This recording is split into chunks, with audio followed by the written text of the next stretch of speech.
எனக்கு அருமையானவர்களே, மறுபடியும் இயேசு கிறிஸ்துவின் இனிய நாமத்தில் உங்களுக்கு என்னுடைய அன்பின் வாழ்த்துக்கள். தேவன் நல்லவராகவே இருக்கிறார். உங்களோடு கூட இருந்து இந்த நாளிலும் உங்களை தேவன் ஆசீர்வதிப்பார். கலக்கத்தோடு இருக்கிறீர்களா? மனபாரங்களோடு நிற்கிறீர்களா? ஆண்டவரிடத்தில் உங்கள் பாரங்களை வைத்து விடுங்கள். அவர் உங்களை ஆதரிப்பார். உங்கள் நெருக்கத்தில், உங்கள் ஆபத்தில், உங்கள் குறைவில், கஷ்டத்தில் ஆண்டவரை கூப்பிடுங்கள். அவர் சொன்னார், என்னை நோக்கி கூப்பிடு, நீ அறியாததும் எட்டாததுமான பெரிய காரியத்தை உனக்கு அறிவிப்பேன் என்று சொன்னாரே. ஆண்டவரை கூப்பிடுவோம். நாம் ஆண்டவரை கூப்பிடும் போது அவர் நமக்கு செவி கொடுக்கிறார் என்பது எங்கள் நம்பிக்கை அல்லவா? ஆமென். நாங்கள் தேவனை நோக்கி கூப்பிடுகிறதை போலவே தேவனும் எங்களை கூப்பிடுகிறார். தேவன் எங்களுக்கு ஒரு அழைப்பை கொடுக்கிறார். தேவன் எங்களுக்கு அநேக கிருபைகளை கொடுக்கிறார். எங்களுடைய வாழ்க்கையில தேவன் எங்களை கூப்பிடுகிற நேரம் உண்டு. எங்களுடைய வாழ்க்கையில நாங்கள் மனம் திரும்ப வேண்டிய நேரங்கள், ஆண்டவருக்கு அங்கே செவி கொடுக்க வேண்டிய நேரங்கள், ஆண்டவருக்கு கீழ்ப்படிய வேண்டிய நேரங்கள், ஆண்டவருடைய வார்த்தையை விசுவாசிக்க வேண்டிய நேரங்கள் அநேகமாக இருக்கிறது. சில வேளைகளிலே நாம் தேவன் எங்களை அழைக்கும் போதும், தேவன் எங்களை எதிர்பார்க்கிற போதும் நாம் அவருக்கு செவி கொடாமல் போய்விடுகிறோம். யோனா, தேவன் அவரை அழைச்சார், ஆனால் கீழ்ப்படியாமல் போனார்.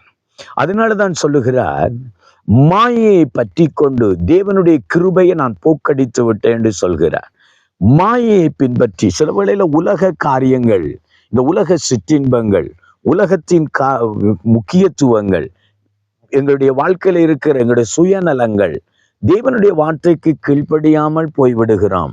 சில வழியில மாயையை பின்பற்றி இதுதான் நிஜம், இதுதான் வாழ்க்கை, இதுதான் ஆசீர்வாதம், இதுதான் என் எதிர்காலம், இப்படித்தான் என் வாழ்க்கை என்று நினைச்சு தேவனுடைய அழைப்புக்கு கீழ்ப்படியாமல், தேவ சத்தத்துக்கு செவி கொடாமல் போய்விடுகிறோம். அந்த நேரத்துல நமக்கு ஒரு கஷ்டம் வருகிறது. நாம் நம்முடைய சொந்த வழிகளில போய் மாமிசத்தில இச்சைகளுக்கு உட்பட்டு கடைசியில நாம் எங்கேயோ ஒரு பொறியில விழுந்து விடுகிறதை போல விழுந்து விடுகிறோம். எங்களுடைய ஆபத்து நேரத்தில் ஆண்டவரை கூப்பிடுகிறோம். நீதிமொழிகளில் சொல்கிறார், நான் உன்னை கூப்பிடும் போது நீ எனக்கு செவி கொடுக்காத போது, உனக்கு ஆபத்து வரும்போது நீ என்னை கூப்பிடுவாயா இருந்தா நான் உன்னை ஆகடியம் பண்ணுவேன். அது ஞானத்தை குறித்த ஒரு காரியத்தை பேசுகிறது. படிக்க வேண்டிய நேரத்துல படிக்கிறது இல்லை, காரியங்களை செய்ய வேண்டிய நேரத்துல காரியங்களை செய்யல, டெய்ஸாலுக்குள்ள போயிருந்து ஐயோ இதுக்கு கேள்விக்கு இந்த பதில் தெரியலையேன்னு யோசிச்சா அது முட்டாள்தனம் இல்லையா? ஆண்டவர் எங்களுக்கு நல்ல சந்தர்ப்பத்தை கொடுத்திருக்கிறார். நம்ம அந்த சந்தர்ப்பங்களை பயன்படுத்தி கொள்ளணும். ஆகவேதான் ஆண்டவர் நமக்கு சொல்றார், நான் உன்னை கூப்பிடும் போது நீ எனக்கு செவி கொடுக்க பழகி கொள்ளணும்.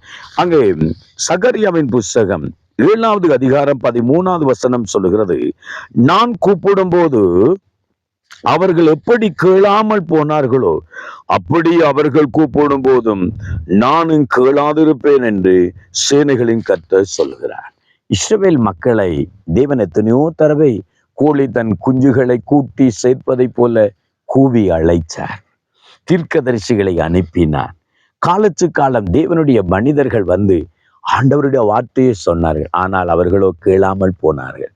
ஆனால் நெருக்கம் வரும்போது, ஆபத்து வரும்போது ஆண்டவர் சொல்றார், நான் உங்களை கூப்பிடும் போது நீங்க எனக்கு செவி கொடாமல் போனால், தேவன் எங்களுக்கு கொடுத்த கிருபையான சந்தர்ப்பங்களை நாம போக்கடித்து கொள்வோமா இருந்தால், மாயை பற்றி கொண்டு தேவனை வெறுத்து விடுவோமா இருந்தால், எங்களுக்கு ஒரு நெருக்கம் வருகும், ஆபத்து வருகும்.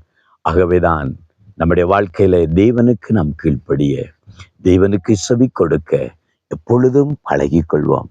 நாம் அழிவுக்கு முன்னாக, ஆபத்துக்கு முன்னாக, நம்முடைய வாழ்க்கை கெட்டுப்போவதற்கு முன்பாக தேவனுக்கு செவி கொடுத்தோமா இருந்தால் தேவன் எங்களுக்கு உதவி செய்வார், நம்மை ஆசீர்வதிப்பார். ஜெபம் பண்ணுவோமா? எங்களை நேசிக்கிற தகப்பனே, உம்முடைய பிள்ளைகள் இந்த சத்தத்தை கேட்கும் போது யார் யாரெல்லாம் மாயை பின்பற்றி கிருபையை போக்கடித்தவர்களாய் நிற்கிறார்களோ, உம்முடைய வார்த்தைக்கு செவி கொடாதவர்களாய், தீர்க்கதரிசிகளுக்கு செவி கொடாதவர்களாய், ஆண்டவர் தேவ ஊழியர்களுக்கு செவி கொடாதவர்களாய் யார் யார் வாழ்ந்து கொண்டிருக்கிறார்களோ, இந்த வார்த்தையை கேட்டு மறுபடியும் பக்கமாய் திரும்பி வரட்டும். ஆண்டவரே, உமக்கு கீழ்ப்படியட்டும், உமக்கு செவி கொடுக்கட்டும். தேவனே, இந்த வார்த்தையின் மூலமாய் நம்முடைய பிள்ளைகளோடு இடைப்படுங்க, ஆசீர்வதிங்க. இயேசுவின் நாமத்தில் ஆசீர்வதித்து ஜெபிக்கிறோம் நல்ல பிதாவே. ஆமேன், ஆமேன். கர்த்தர் பக்கமாய் திரும்புங்கள். கர்த்தர் உங்களை ஆசீர்வதிப்பார். God bless you.